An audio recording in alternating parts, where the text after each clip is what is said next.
what's the point? If we all need gas to keep homes warm, particularly for the poor and vulnerable, how dare we demonize the companies providing it? Because, Michael, you yourselves know they are capable of behaving like demons because they will present, false solutions very merrily. We're going to do hydrogen homes, or we're going to do, admittedly, that might have not been Shell pushing it, but it's the fossil industry. Oh, no, it was Shell pushing hydrogen harder than any other single fossil fuel company. No, you can demonize their behavior of promoting false solutions. You can demonize anybody who is actively promoting, fossil fuel use over clean energy use. But what you can't demonize is a whole sector in all its behavior in every department, including the bits that are not doing that. It's not the organization that is providing fossil fuel to keep, old people's homes warm. You can't demonize that. But then you can't give them a clean bill of health either, I think. You've just got to be judicious about...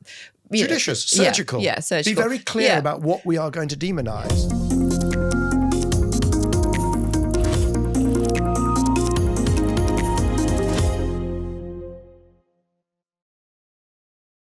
Hello, I'm Bryony Worthington, and this is Cleaning Up. Anyone who follows Michael Liebreich will know that he is a prolific writer. And this summer, he penned 2 essays under the title of The Pragmatic Climate Reset. The first of those pieces challenged the idea that there was no energy transition underway, or that the clean energy transition is dead. And the second, which we're going to discuss today, was really a challenge to the clean energy and climate community itself. And Michael walks through 8 ways in which we should reset how we're approaching the clean energy transition.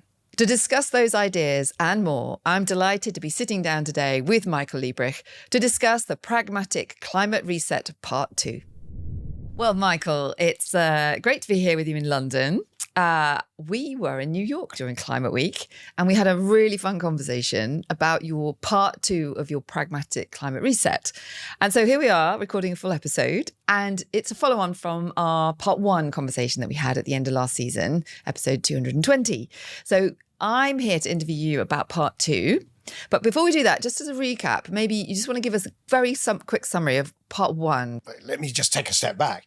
Bryony, it's great to see you on the right side of the Atlantic. Yes, it feels much more relaxed here. Much better. Okay. Yeah. Now, the Pragmatic Climate Reset is a 2-parter that I wrote for Bloomberg. Part 1 is really to try and address the narratives of the failure of climate action, of action against climate change, because there are obviously populist politicians. I'm not sure if we could name any, but I'm sure we can all think of a few. But there are also narratives coming out of the fossil fuel industry. They're clearly promoting very heavily a narrative that the transition was always a foolish idea. It was always naive. It was never going to work. We may have gone along with it, but and they use this word pragmatic approach is to admit that we're essentially wedded to fossil fuels.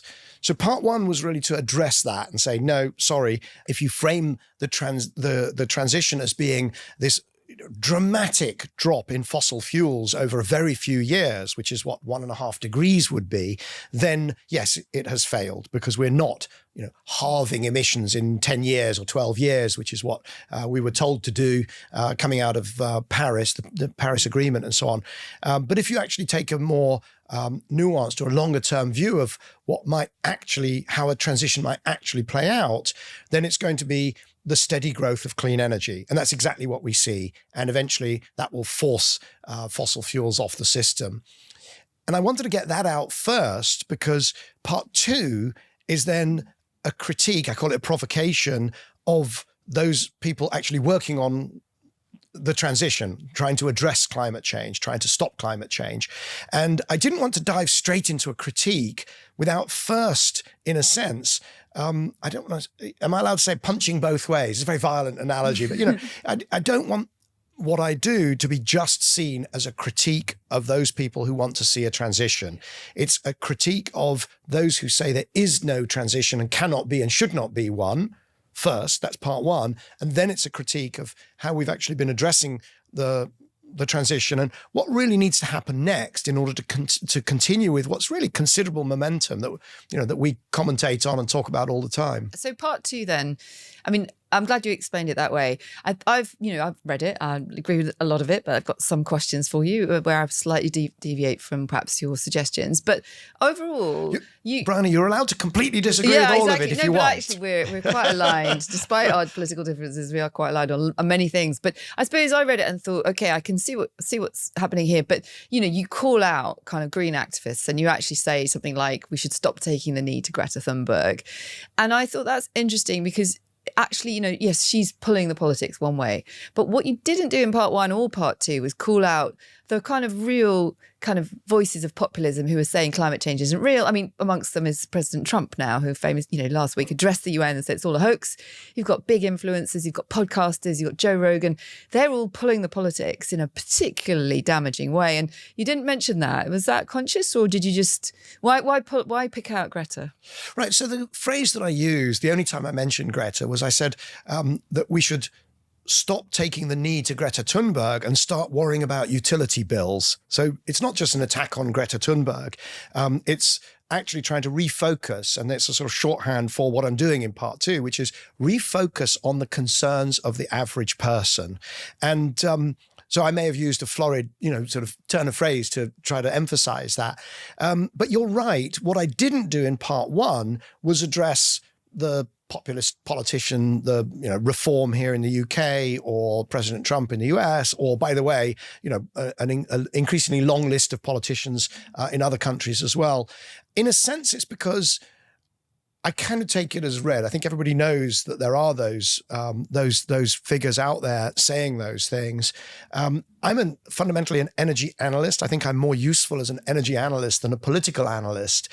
Even in part 2, when I do call out the sort of reverence with which we hold the 1.5 degree target and Greta Thunberg's Fridays for Future and so on, I'm not really doing it that's not the main payload of what I'm saying. What I'm saying is that we should have different targets, different priorities within the energy system, that we should reset things like hydrogen and the way we go about diplomacy. It's kind of a technocratic approach in both part 1 and part 2. And it's also to do with who we're likely to persuade, because there's nothing I can do that will persuade, Donald Trump to embrace wind turbines as he embraced the American flag in the Oval Office in his first term. He's just not going to. And in fact, in social media, neither of us are going to persuade a single person who's set against clean energy of any sort, nuclear, your favorite, nuclear or renewables, my favorite, or energy efficiency, or batteries, or electrification of heat, or heating, or transportation. Those people who are set against those things are unpersuaded by anything that we do. All we can do is deny them an audience. All we can do is to explain to those people who might be sort of susceptible to their rhetoric that in fact it is misguided, it is wrong in the physics, wrong in the economics, wrong in the environmental science, wrong in the politics. And if we do that well, then we'll win. And so railing against the bad guys, I just don't think is persuasive. It doesn't do that. In my book, it doesn't deny that followership. It just, in a way, it would drive me to an extreme. And then anybody who's an independent, who kind of comes in with an open mind, will be like, well, damned if you do, damned if you don't. I don't like the populists, but I don't like the anti-populists either. Yeah. I can be much more use as an analyst. Yeah. So that's what I try and stick to. And perhaps another aspect of this that you could have perhaps been more explicit about was the fact that there is a sort of anti-progress, anti-humanity element to the green movement, which does turn people off, right? People are not going to stop driving their cars and jump on bicycles. Some will, but the majority are not going to. And so there's this very anti-progress narrative. But instead of doing that, you focus more on what I think might be adding a bit of fuel to the flames of the right-wing populist backlash, which is seeming to imply that we're treating people like, we're treating the public like a cash machine. That, that was your other florid, lovely phrase about, we've got to stop treating people like they're hostages at a cash machine. And actually, that's where I think perhaps it feels like you're punching in the wrong direction a little, because you're seeming to be saying that policies towards decarbonisation are necessarily going to be expensive, and you're not really saying that, are you? No, absolutely not. I think what the meta to what you've just said is that I need to write a book. because I do let the populists off the hook, as we've just said, but I also let the degrowthers off the hook, right? Yeah. I don't go through the reasons why I think it's completely absurd to expect, particularly, of course, the emerging people who are emerging from poverty in the global south and so on, the idea of degrowth for them, but, not just them, actually degrowth in the G7. The G7 countries, a point that I do make, is full of people who are actually suffering quite severe economic strain. And then the idea of degrowth is just, it's a non-starter. Yeah. Do I go into that in great detail? No. Could I? Yes. Would it make entertaining reading or listening for audience of the show? Yeah, it probably would. I have done it in the past. There's a part 3 here maybe that needs to be written. Well, there's a part 3 and a part 4 or a book. But what I would say is I don't think I give the impression that all action on climate is expensive. In fact, the opposite. When I say stop treating people like hostages at a cash machine, expected to withdraw their savings to fund priorities they don't share, I'm not saying that all climate action falls into that category. I mean, obviously not, because then I think the next section but one is about the energy priorities, which says focus on the stuff which is affordable, the first 90%, which is affordable, which sort of is not taking people to the cash machine and forcing them to withdraw their savings. But unfortunately, too many of the approaches that we're following, I say we as sort of the climate community, have driven up the costs excessively. Let's talk about what you are saying, because that's true. And when you read it, it's clear that you're saying, let's not sweat the kind of last 10% of decarbonisation now, because necessarily you're at the bleeding edge of technology. It's going to be higher cost. You're not sure about whether the cost curves are going to come down or not. And you can be kind of bamboozled into very expensive pet projects that vested interests are going to put in front of ministers and say this is essential. And if you can just avoid some of that, keep the costs manageable and focus on the 80% which can be got at through clean electricity and electrons replacing fuels, right? That seems to be essential. Probably the best example of that, the simplest example, is here in this country, Clean Power 2030, which is to get to 95% zero carbon electricity, so nuclear and renewables, by 2030. The problem is you start to go up the very expensive bit of the cost curve, and meanwhile, we don't really have a coherent strategy for the electrification of transport. We don't have a coherent strategy, and that's kind of an understatement, for the electrification of heating. And we don't have a coherent strategy for the electrification of large chunks of industry. And a big piece of those three, EVs, heating, and industry, could be electrified probably at no extra cost. There may be behavior change, but no extra cost. So that would be much cheaper than driving for purity on electricity. And of course, because our electricity in the UK is already 60% clean, you would be going from something that is, 100% fossil. Every heating system that's 100% fossil, if you just went to electricity, even if it's resistive heating, it's going to be cleaner. But of course, if it's a heat pump, it's enormously better. And the same with transportation. So our priorities are driving up the costs more than they need to. Yeah, no, absolutely. And so, if anyone in the government's listening, which I hope they are, UK government here, really what we want is an electrification strategy, right? Because that would, firstly, it would signal that Kwasi Kwarteng's hydrogen strategy, which probably still out there somewhere, is, now consigned to the dustbin where it belongs. And we're focusing in on as you say, the near-term technologies that have come down the cost curve that are now available to us, where real people can experience the benefits, that the costs can come down and the efficiency of the whole economy gets improved by these technologies. So I suspect that there are or will be people closely associated with the government, with the UK government, that will listen. Let's hope so. And the chances of their turning around and saying, I heard this really good podcast of Bryony and Michael, and do you know what? We're just going to rename it. We'll call it CP40. And actually we'll push back the AR7, the auction round 7 for more renewable capacity. We don't need to do it this year. We can push that back by 5 years. So that's not going to happen. But an electrification strategy could emerge. We absolutely need, whether it's one electrification strategy or an electrification of heat and a transportation strategy and an industrial or electrification strategy. We absolutely need those, and they need to be very much grounded in the stuff that will be cheaper. And they need to be very clear. And it needs to be clear that they are not just some, climate indulgence. It needs to be clear that this is going to save people and companies money, and that it will generate, export opportunities. And so it's part of an industrial strategy as well. I think it can be done, but I'm not sure that it's on the horizon. But I mean, I guess if you look around now, transport, certainly it's passenger cars that make up the bulk of the demand for oil. And it does make a lot of sense now that to allow the UK to do an experiment in cheaper vehicles. So we're not applying tariffs to Chinese vehicles. We're slightly disadvantaging them with the grants that have come in that the Chinese companies don't qualify for. But we're doing this experiment in kind of a globalized way of seeing, can we do this transition at a cost that's affordable and that will be then deflationary, because we're sort of getting ourselves off the oil price, which is so vulnerable to shocks. So the biggest barrier to doing what I suggest, which is what you suggest, a big electrification plan, is that electricity is so damn expensive in the UK. So the highest cost electricity in the G20. And it's hard to see why that would come down. So I could suggest a lowering electricity prices plan as well, which would have been zonal pricing to break the link with natural gas quickly. There was this myth that it would take 5 years to introduce zonal pricing. It hasn't taken that anywhere else in the world. We're the wrong side of history on that. But also, electrification in and of itself would drive down electricity prices, because so much of the bill is the fixed cost.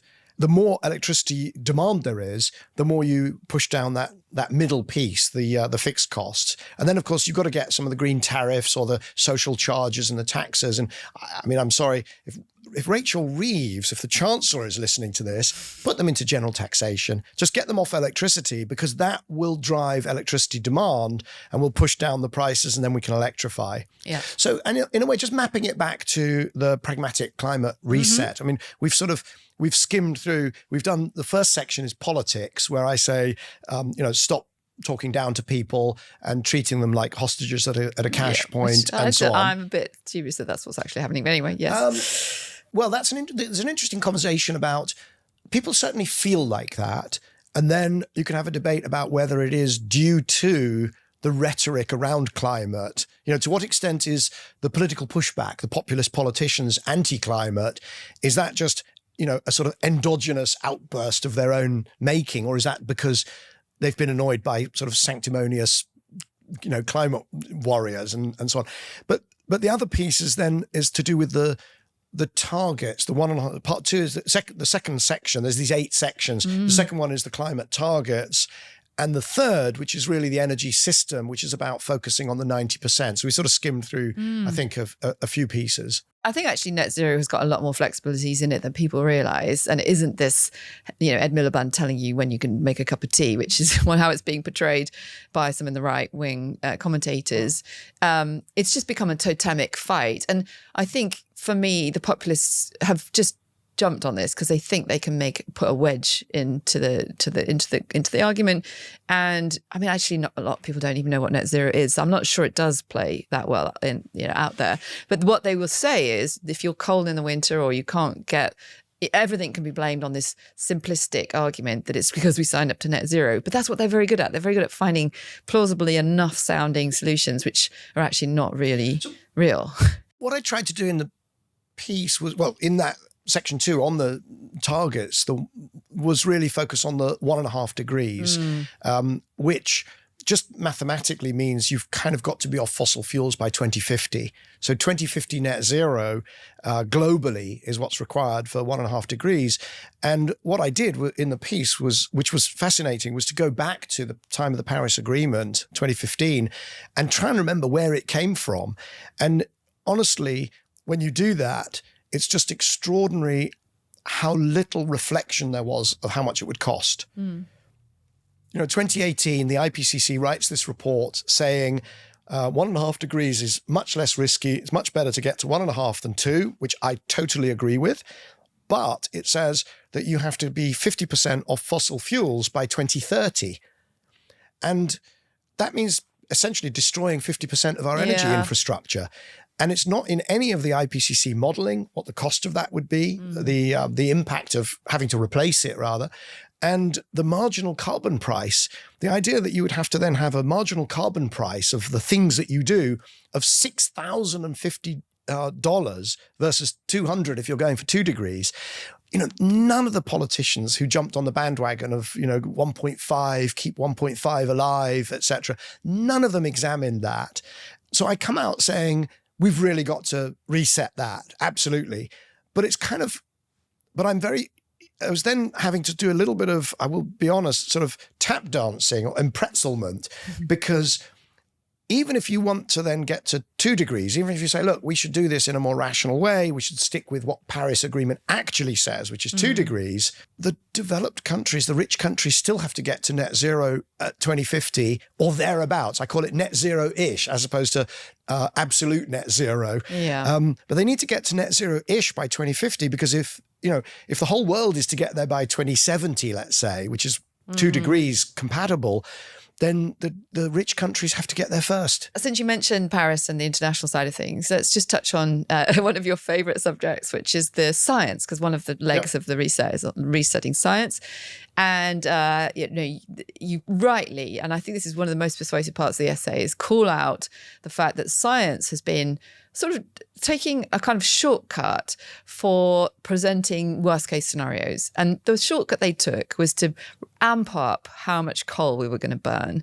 And it turns out they amped it up so much that there was not enough coal to burn in the second half of the century. So this RCP 8.5, which you rightly called out, you in the essay, you've talked about the consequences of this, this kind of trick they pulled. And it has had really serious political consequences, hasn't it? Because other people have been able to pick it apart. And it's just undermined credibility, which is such a shame. So I'm going to remind you of the first time you and I spoke about RCP 8.5. Oh, when was this, Michael? We were speaking at a conference in East London, I believe. And I think it was a charging company that had a kind of a retreat for its staff. And you were adamant. I was saying there's this thing called RCP 8.5, which you know that the scenarios are all exaggerated.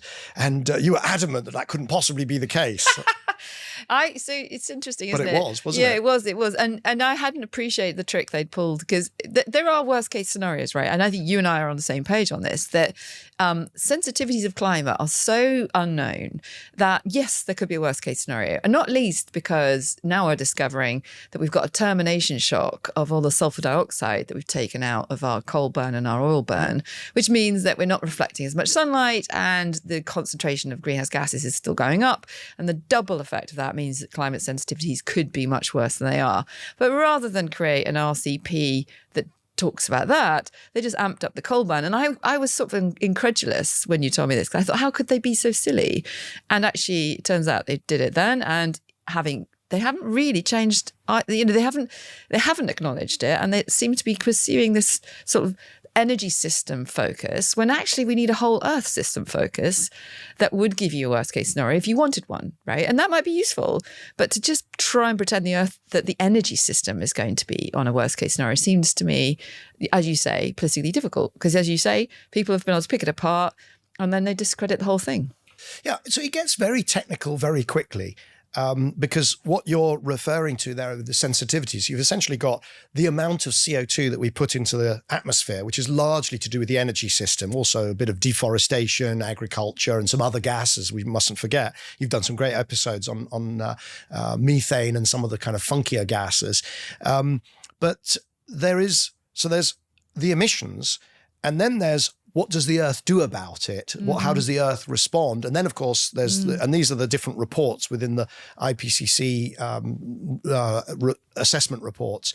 And I'm very worried about the sensitivity, because for a a smaller amount of emissions, it might be that we have really bad outcomes. Yep. But as a scientist, I want them to model that by saying, well, these are the emissions or the different scenarios of emissions, and then these are the scenarios for what might happen, and to separate those and to examine those and to put resources into getting better and better at understanding sensitivities and, on the energy system side, the emissions outputs. And to pretend that we will be at RCP 8.5, you need to be at something like 1,200 parts per million by 2100.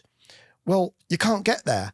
You can't get there with coal because there isn't enough of it on the planet that's recoverable. And you can't get there through tipping points because the tipping points don't impact fast enough to get you there. But what we might have is worse temperature outcomes and then worse planetary system outcomes. So melting of ice caps and so on. But, that's where we should put our resources to understanding the real, get as good a model as possible. And one of the areas as a scientist, forget the politics just for a second, as a scientist it really matters, is when it comes to tipping points, the scenario that they use to do most of the research into tipping points is RCP 8.5 or its modern analogues. And that's a bit like saying, I want to make myself a cup of cocoa and I'm going to put a pan of milk on the stove and I want to know whether it's going to, I want to know when it boils over. And so I'm going to put it on RCP 8.5, right? Gas mark 10 or electricity mark 10. Mm-hmm. And of course it boils over, makes a horrible mess. The problem is that doesn't tell you what it would have done had you put it onto gas mark or electricity mark 5. Maybe it would never have boiled over because of the way that heat and convection and bubbles and so on work. So the fact that you put a huge signal through the system and bad things happen is sort of obvious. Yeah. But of course it generates fantastic headlines, cocoa disaster, all the penguins have died and so on. But it doesn't tell you anything. Yeah. And so we're operating essentially, I'm afraid, when it comes to tipping points, we're operating essentially blind because we're not examining the precursors to tipping at realistic emissions scenarios. And it's just very, very dangerous. Yeah, but to be fair, what I'd rather see them do is not just take emissions in isolation. So look at the whole Earth system and the feedbacks that are happening and the loss of reflectivity that we're now expecting to get, it seems to be weakening and it could get worse. So, and that would still give you a pretty scary scenario. And there are many cascading risks that are social that mean that, as the impacts grow, as governments are distracted by the impacts, will they have as much appetite for mitigation? 100%. Weather-based systems, hydro is going to be disrupted. There's all sorts of knock-ons. There are lots of feedbacks, by the way, that are not in any of the IPCC modelling. Yeah. So, for instance, that business with the coal and RCP 8.5, it postulated this, huge pulse of emissions, which led to a huge pulse of heating, which would lead to a huge pulse of sea level rise, which would have overwhelmed lots of the coal-fired power stations that were supposed to be driving it. Now, so it's not even, in many ways, it's not realistic.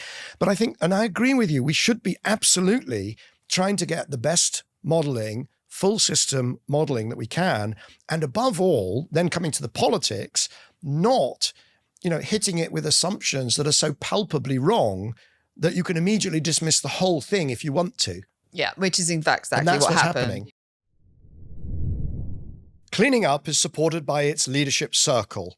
The members are Actis, Alcazar Energy, Arup, Signum Capital, Davidson Kempner, Ecopragma Capital, EDP of Portugal, Euroelectric, the Gilardini Foundation, KKR, National Grid, Octopus Energy, Quadrature Climate Foundation, SDCL, and Wärtsilä.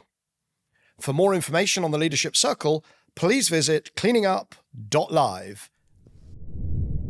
If you've enjoyed this episode, please hit like, leave a comment, and also recommend it to friends, family, colleagues, and absolutely everyone.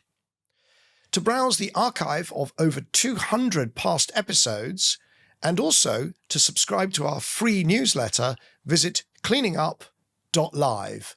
That's cleaningup.live. Let's move on to your diplomacy reset, which is aligned to this. So where you have, some very practical, very specific suggestions of what we should do with our international climate talks. I know you've got a favourite among them. I've got a couple too. But tell us a bit about, what are views of COP at the moment, or Conference of Parties as they're called? So I'll give you the caveat first, which is in 2011, I got so frustrated with the COP process. We were by then, I think it was COP 17 in Durban or Cancun or somewhere, one of those. And I just wrote a piece for Bloomberg saying "Ya basta," which is the great, sort of rallying cry of the anti-globalization movement in Italy. So "Ya basta," can we stop doing COPs? Can we just do clean energy and stop with this? And 4 years later, the Paris Agreement, magnificent triumph of diplomacy. And it was, although it introduced this kind of virus of 1.5 degrees into the discourse, the 2-degree hard target and the approaches with the nationally determined contributions modeled, I believe, on the Climate Change Act or vice versa, but these 5-year reviews and so on, Paris was really useful. So I was wrong. The caveat is, don't listen to me, because when I said we should stop doing them, I was wrong.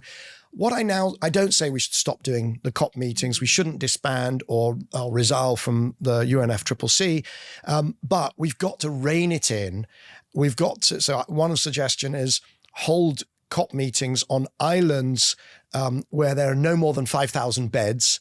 So reduce the size, make the decisions non-binding and based on majority, rather than this kind of consensus, which requires, everybody to be on board. So have majority decisions, admit that they're non-binding, make the whole thing a lot smaller, reduce it to 1 week, and also focus it on sectoral agreements, because this idea of world government by climate target, it's failed.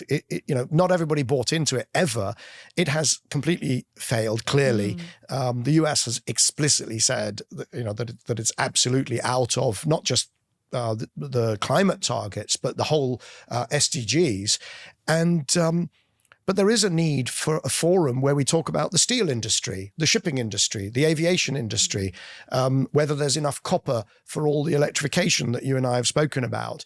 And so doing sectoral deals or brokering sectoral deals is a role that I think the UNFCCC could play. Yeah, I'm just smiling here because when I finished doing the Climate Change Act and was still a civil servant, I went from the domestic bit of government into the international bit of government on climate. And my proposal was to have sectoral agreements rather than, whole economy diktats about, pathways. And, we spent a fair bit of time thinking about that. It went nowhere. And unfortunately, I think the only sector that the UNFCCC process has actually looked at in detail is the agricultural sector, where there is an ongoing discussion about it. But for whatever reason, environment ministers gathering into this process every year, they can't crack the whip on agriculture, they can't crack the whip on steel. They're the wrong people, aren't they? In the wrong... Yeah, so I've got another few suggestions on that. First of all, forget environment ministers. Altogether. I don't name agriculture ministers, but forget climate change ministers and environmental ministers, because they can't pull the skin off a milk pudding domestically. You need to get finance ministers, trade ministers, ministers of industry, and energy. Is usually associated with either industry or one of those. But you need to get ministers who've got real. That are around the table when the big spending decisions are made.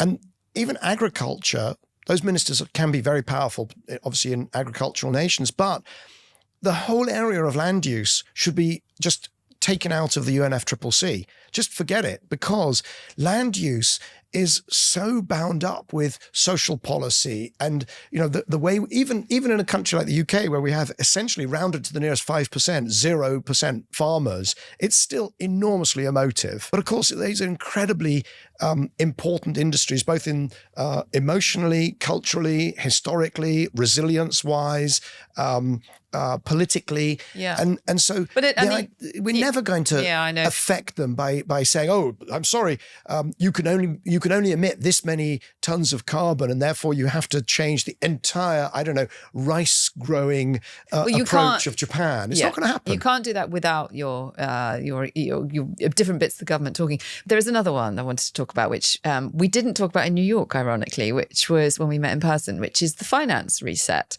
So talk us through what it is that's kind of got under your skin on the finance side of things. So a couple of things. I think that broadly speaking, what has happened in, I would say since Paris, I feel very long in the tooth because I've been working on sustainable finance and finance into climate solutions pretty much for 20 years. I can't tell you how many conferences and panels I've sat on saying, how do you get more money flowing into climate solutions, going back more than 10 years. But over the last, I would say, so I wrote a piece in, I'm going to say 2013, I think it was, accusing the financial system of being, I call it institutionally fossilist. Mm-hmm. So this is, riffing on institutional racism of a system in which no individual person, you can't put the finger on an individual as a racist, and yet the system is producing racist outcomes. And the financial system just had lots of different aspects to it that was advantaging fossil fuels. And it was things like the banking rules at the time. It was Basel II rules. It was fiduciary duty, whereby pension fiduciaries were not allowed to encourage the pension fund managers to do clean rather than fossil. It created a bit of a stir. I wrote it, and a version of it was published by the World Economic Forum. And I think it did quite a lot to spur discussions. But you weren't alone. There were lots of people trying to find a large lever you could pull within the financial sector. There were a few. There was Nick Robbins. There was Simon Zadek. There was there's the Green Bonds Initiative. But that was a bit later. That tended to come from that was 2015 onwards. That Marjun, we had an episode. The later says the sort of the father and the grandfather of green finance in China. I would say climate bonds, yes. Sean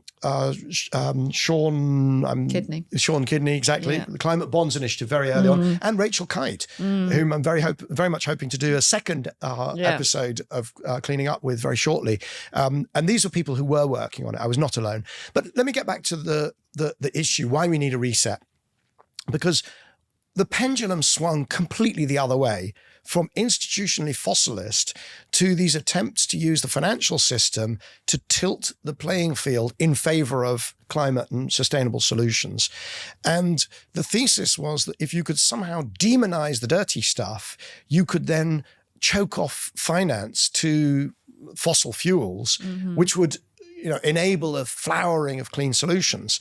And first of all, it's impossible to choke off the finance to these things, because all that means is that the returns to them go up. If there's less capital available, then their cost of capital might go up a bit. So then all that will happen is you make them more attractive to somebody who, frankly, doesn't give a damn.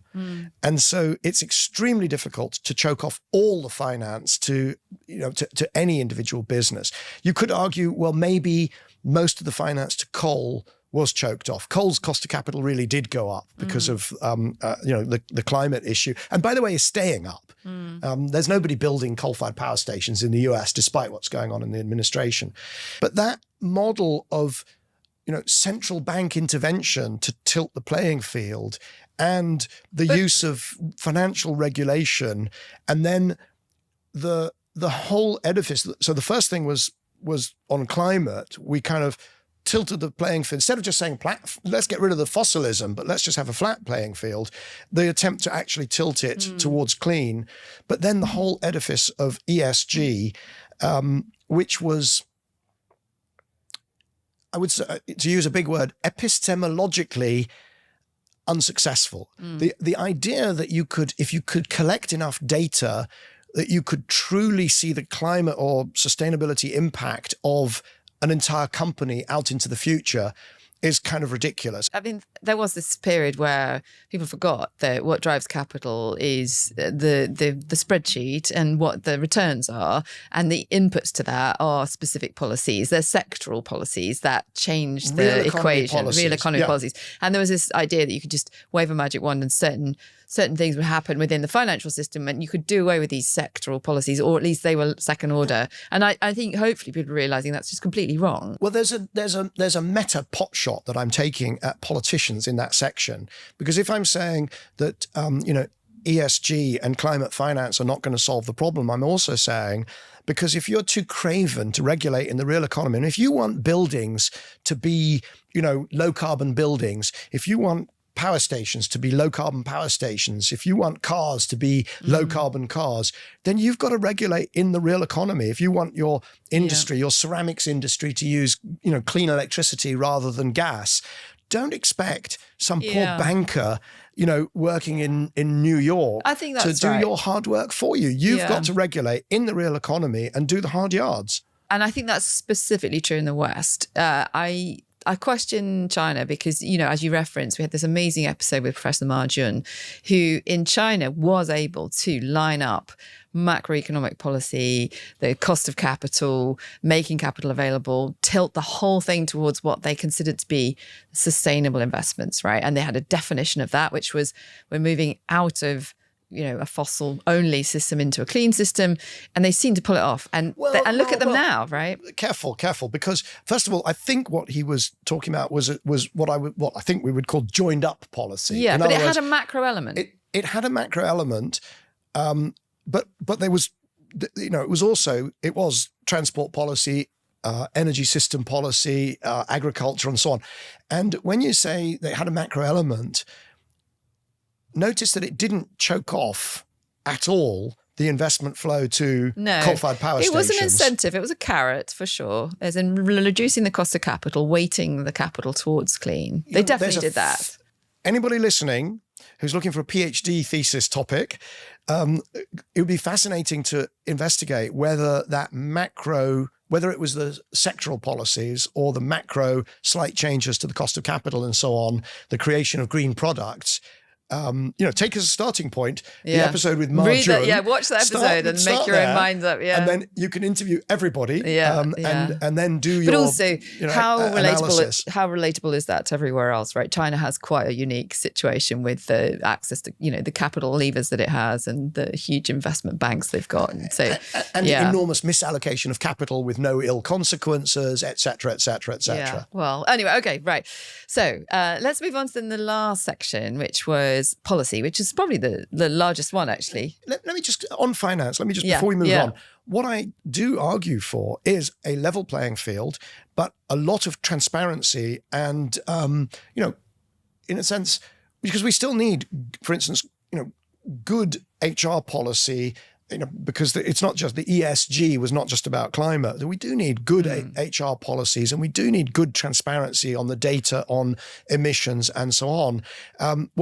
But it's the demonization of politically unfavored sectors or parts of the energy system that you don't like, but actually are keeping the lights on. It's that sort of. I want to deconflict. I think that's what I'm really saying. And a lot of the reset is, don't demonize people that you need. And I explored that with Ben van Beurden of the former CEO of Shell. What's the point? If we all need gas to keep homes warm, particularly for the poor and vulnerable, how dare we demonize the companies providing it? Because, Michael, you yourselves know they are capable of behaving like demons because they will present, false solutions very merrily. We're going to do hydrogen homes, or we're going to do, admittedly, that might have not been Shell pushing it, but it's the fossil industry. Oh, no, it was Shell pushing hydrogen harder than any other single fossil fuel company. No, you can demonize their behavior of promoting false solutions. You can demonize anybody who is actively promoting, fossil fuel use over clean energy use. But what you can't demonize is a whole sector in all its behavior in every department, including the bits that are not doing that. It's not the organization that is providing fossil fuel to keep, old people's homes warm. You can't demonize that. But then you can't give them a clean bill of health either, I think. You've just got to be judicious about... surgical. Yeah, surgical. Be very clear about what we are going to demonize. So one reading of what you've written could be that you've gone a little soft on the fossil fuel industry, I think. And one of the phrases in particular that I thought, this is quite curious phrasing, is that you say, if you care about climate justice, you should just let the fossil industry keep prices low. Now, in a world where really it's gas prices and the pricing of gas that's driven a lot of people into fuel poverty, how can you really justify that sentence?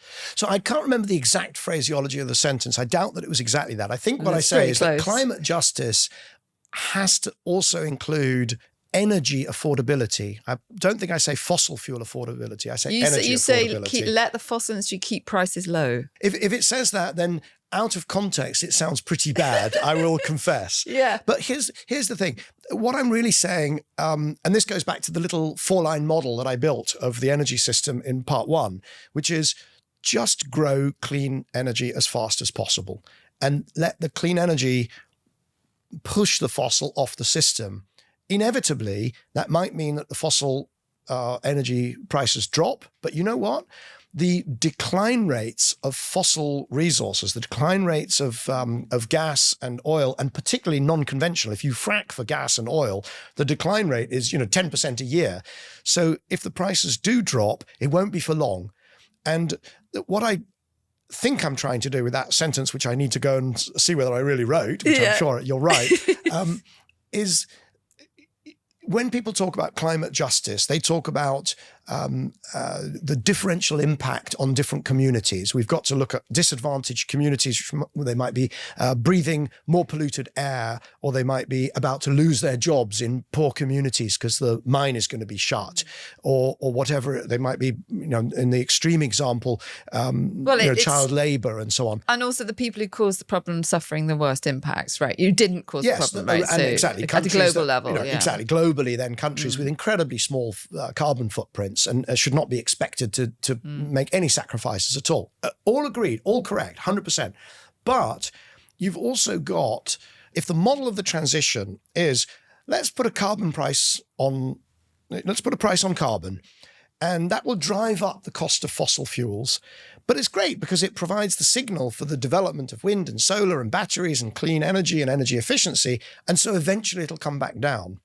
The problem with that is, in that arc, people will suffer terribly. The poor and the vulnerable, and not the climate campaigners and the NGO, the frankly, sorry, but mainly middle class, very vocal, activist community. They're not going to suffer if energy prices go up during that arc.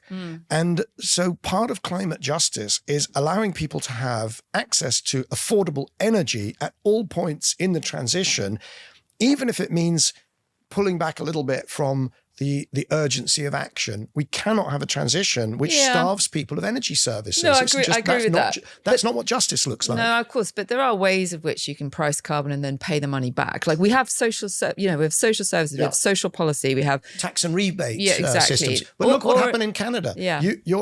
We talked about this, right? First thing that Mark Carney did was signal that he was on the side of the average person. I call it the sensible centre. Turns out, by the way, that's a phrase made up by Tony Abbott, that well-known climate campaigner whom I've had on the show. Yeah, absolutely. But the sensible centre was not interested, even if it was a carbon fee and rebate system in Canada. I mean, there's still a bit of it that remains at the retail. There are other solves. Like you could put, in theory, you could put in a step tariff, right, where the first tranche of energy consumption is very discounted and it only steps up. Anyway. Right. But you could also just build more clean energy and let it force the fossil fuel off the system. Yeah. And certainly at the moment in the current political environment, you could not focus on the sort of banning and making things more expensive and using price signals to the negative. In other words, I think if you want to make clean energy cheaper, then, and if you can do that, that's just going to be politically much, much more palatable. And I think that there's an element of sort of vindictiveness in the climate campaigner community or the climate community, which is, these people have had it good for too long. They must now be made to pay the fossil fuel company, as though the company, by the way, the company is really just a setup. It's either its staff or it's shareholders. The company is not a thing, despite Citizens United in the US. The company is not a thing. If you penalize a company, you penalize its shareholders. The shareholders of Shell and BP is basically every pensioner. It's us. It's not different from the taxpayer or the energy consumer. So this kind of desire to penalize is something that it's ugly, and it shouldn't be the motivator of action. A natural extension of what you're saying really is we should probably stop pricing carbon and just do what we've been doing, which is issuing contracts for difference, where the cost of that differential against the normal price in the market is smeared into the bills. And that alone, that kind of carrot, may be sufficient. We don't need this shadow carbon price on everything. Is that what you're saying? Well, not quite, no, because I think what I'm saying in the piece, and I think I say it much more clearly in the piece than when you and I talk, and I take a sort of more extreme position my considered position is actually in the piece, that I think it's, CO2 emissions are getting a free ride. And so a social price is appropriate. A social cost of carbon exists, and pricing it is a good thing. It is not just sort of good economic theory. What I argue strongly against is excessive pricing. So there's all sorts of policies that put prices of $500 per ton. If you can put a modest cost, fine. Then do that. And CFD is an interesting choice that you jump to CFDs, where they've actually been so successful that they have spawned their own problem in terms of curtailment. So once you get a lot of renewables on a system, then the grid starts to suffer. And then a plain vanilla CFD is actually causing, I don't want to say more problems than it solves, but pretty darn close. Yeah, but I mean, I've spoken to the low carbon contracts company about this, because they are the unsung heroes of that whole build out of offshore wind. And those contracts were really good at de-risking capital into that sector. Correct. And when they're curtailed, they don't pay. We are paying for curtailment. But anyway, this is a bit getting into the weeds. A modified it's a CFD, good system. Interesting. So two points about the CFD, which is not the core argument of my piece, but I think a modified contract for difference that essentially has the generator bear the risk of curtailment, so that let them bid higher for the CFD. So it would drive up the cost of the CFD, but that would be a lot lower of a cost than simply, because they would then have an incentive to, dump electricity locally, find a source, maybe build in a different place, maybe put batteries in and so on. So doing that would be a lower cost than essentially just socializing the cost across society, as it currently happens, and not providing an incentive to eliminate curtailment. But the other issue with CFDs is they are really a response to poorly structured power markets. If our power markets had liquidity in the sort of 15-year term, or a whole bunch of instruments, which sounds fanciful, but of course all it is just the it's the derivatives market. Yeah, it exists. Yeah, of course, but very hard to project out over 15 years. I mean, it would be. I have elsewhere argued that the existence of CFDs sucks that liquidity from properly constructed markets into a sort of government-dominated market, where the only type of contract is a CFD. There's no innovation from private players. Sure, but that's because private players are still slightly fossil focused, let's say. Anyway. What's the exit route from CFDs? Topic. Interesting one. Another PhD for us thesis to for consider. somebody. Exactly. Okay. Well, I mean, there's another aspect of what you mentioned, which is it's the cost curve, right? Because what I was going to challenge you on was we were paying an awful lot for offshore wind in CFD world, and there was a cost curve that came down arguably too far, and then inflation hit, and et cetera, et cetera. But in your piece, you say all policies have got to be able to, got to show you can come down to under $250 a ton, and there should be a sunset clause on all clean energy policies, which I think would just push up the cost of capital. Personally, I think an automatic sunset clause will inevitably fall foul of politics, and bankers will price it in. Okay, so we're on to section 8, which is a few suggestions. They're almost meta suggestions, right? Because they are how policies across a lot of sectors could be perhaps better constructed. And I think what I'm trying to do, in at least some of them, is to insulate politicians from lobbying, to say, look, if you did it like this, there would be sufficient transparency and processes in place that essentially nobody would get away with lobbying for their favorite CCS approach or direct air capture. And it's spurred by the need to differentiate between technologies that are going to, or types of clean energy that will get cheaper just with volume, and volume and time will do the job, and ones where really you're not within spitting distance. We've fallen in a sense, it's a victim of our own success, maybe similar to CFDs, working very well. Cost reductions in wind, but especially solar and batteries, made people think that all we need to do is muscle our way through the tough years and everything will get cheap. And clean will always beat dirty in every sector, in every business model, every technology. And that just is not the case. So where it is the case, you can then use a policy mechanism for scale up, because you can say, well, if we do get big enough, and electric vehicles, if you just get big enough in your rollout of electric vehicles, then they will come down. And we see this with BYD, the low cost. And it's not just low cost, they're better vehicles. The BYD is now a better car than, I'm not going to name, a certain, brand beginning with the word Tesla, but, but that's the reality. So in that case, the costs went down the experience curve. But in another case, you could say hydrogen, but you can also say CCS, or you can use direct air capture. So the mechanism that just demands a greater and greater volume over time will not get you there. The sunset clause that I want to see would still respect, it wouldn't back trade and remove subsidies or support or purchase agreements from what's already in place. It would simply say, we're going to stop doing that because, electric ferries didn't become cheap enough or whatever it is. And therefore, we're going to stop doing those until such time as there's been a breakthrough or an improvement or some reason to believe, peer reviewed, that it will indeed get cheap enough. Well, look, we can debate the whys and wherefores of sunset clauses. Personally, I think it's let me flip it around. Very let me easily. Flip it around. What would you do with policy that is manifestly failing and costing a lot of money, like the EU's, RED 3 or RFMBO? Would you reset that? I've got a good answer for you for this, because when we were writing the Climate Change Act way back in, 2004-05, we thought, well, what's the point of setting all these targets if we don't have policies? And the policies in the Climate Change Act that we enabled were market-based, technology-neutral prices that could not prices, sorry, they were obligations. So if you emit something, we enabled the government to pass secondary legislation to bring in an incentive to open that market up to a new entrants, right? So it would be a market in new entrants, a bit like the zero emission vehicle standards that we've got today. They were brought in under the Climate Change Act. They're market based and they are just to drive a wedge into an incumbent market.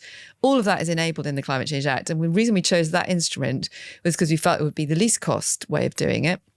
And it would be through regulation rather than primary legislation. And the benefit of regulation is that it's more easily adapted. So you can take an adaptive path forward and change it as you go. So I think the authors of the Climate Change Act well understood some of these principles that, this could get expensive very quickly, especially if you become very obsessive about targets for their own sake, or you take a very particular line on a technology, which was what that, not to call anyone out, but Friends of the Earth of old would always say it has to be renewable energy and it has to be by this percentage by this date. And that's the policy. And we said, no, actually picking something out now that you don't really understand whether it's going to have the cost curve you hope isn't the right way. So flexibility, adaptability, and trying to allow the market to decide, not civil servants. Right, and I think we're sort of in a way saying the same thing, because you said do it through regulation, and clearly if you do a stupid regulation, it's also easier to undo it than if it's primary but it's not a legislation. sunset clause. I think I was just triggered by that specific thing. Yes, but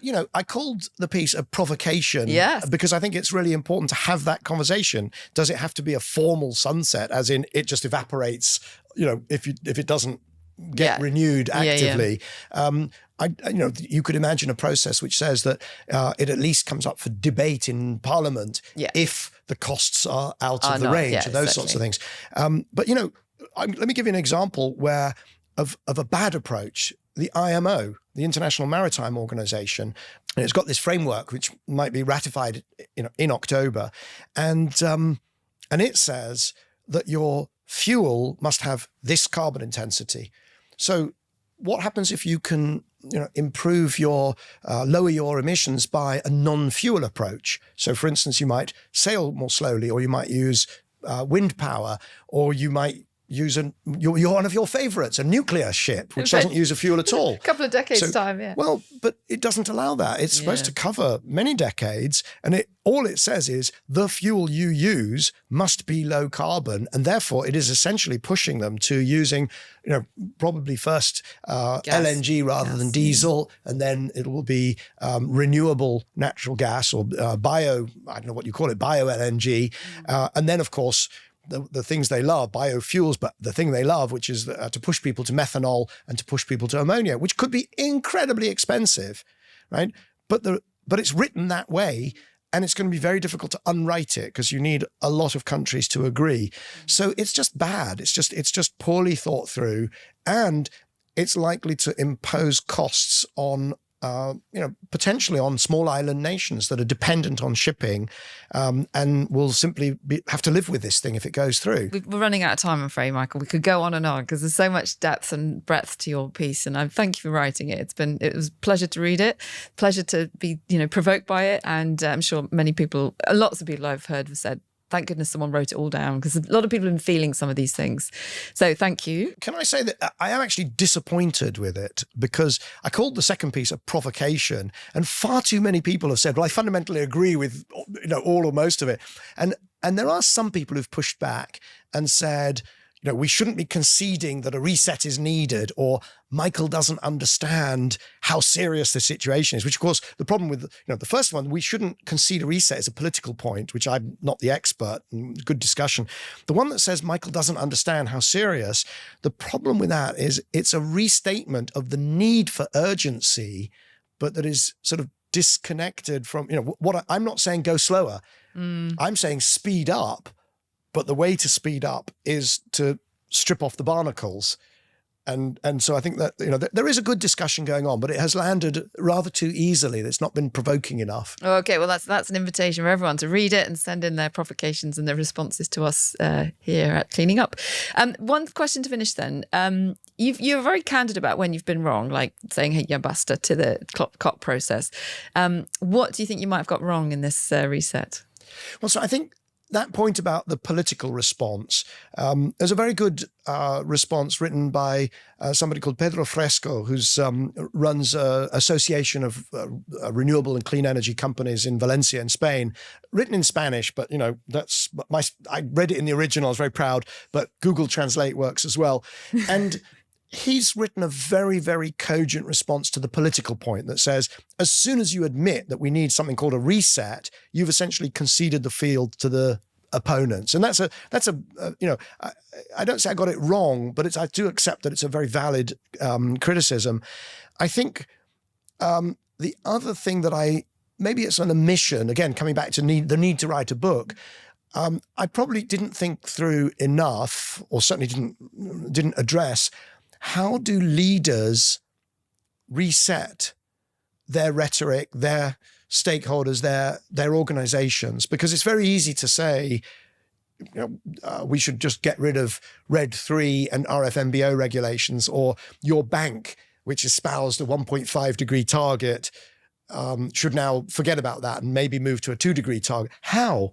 How does that actually work? How do you do that without a loss of face, without loss of followership amongst the people you need to agree? Yeah. And so I think that it's a weakness. I wasn't wrong. Yeah. It was just an omission, I think. Maybe another way of saying that, though, is for me, what I'd rather is less obsession about targets and percentages and temperature targets, and more focus on the physics of the electro-tech revolution that we're about to go into, right? That this is just more efficient. It's a lighter system, therefore it's less energy intensive, and that will bring benefits. But to be fair, don't forget that I wrote the five. The five horsemen of the climate apocalypse, but I also wrote the 5 superheroes. So if you like that stuff, then there is always and I don't disagree. I haven't resiled from the 5 superheroes, and that stuff will win because it is basically better.